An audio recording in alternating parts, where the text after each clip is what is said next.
மால்ன்றதே அதெல்லாம் ஏன் அவ்வளோ தூரம் போகிறீங்க? கடையே கிடையாதுன்ற 8 மணிக்கு மேலே. ஹோட்டல் கிடையாது 8 மணிக்கு மேலே.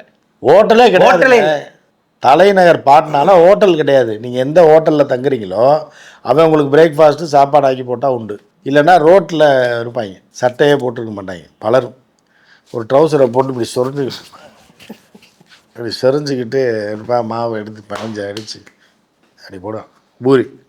அதான் அந்த எண்ணெய் எப்படி இங்கே நம்ம ஏரியாவில் பீச்சில் போடுறவங்க கூட நம்ம ஆட்கள் டெக்னிக்கலாக பண்ணுவாங்க. சரவண பவனில் பழைய எண்ணெயை வாங்கி அதை போய் ஒருத்தன் இது போடுவான், சிக்கன் பக்கோடா போடுவான். அந்த எண்ணெயை வடிகட்டி இன்னொருத்தன் வண்டி கடைக்காரன் அவன்கிட்ட வாங்கிட்டு போய் லிட்டரு 10 ரூபாய்க்கு, எவ்வளோ 140 ரூபா எண்ணெயை வெறும் 10 ரூபாய்க்கு வாங்குறாங்க. அதை கொண்டு போய் அவன் மட்டன் பேடா போடுவான். அந்த எண்ணெய் செத்துடும். அந்த எண்ணெய் வேறு ரூபத்துக்கு மாறி விஷமாக மாறிடும். நம்ம ஆட்களே அப்படி தான் பண்ணுறாங்க.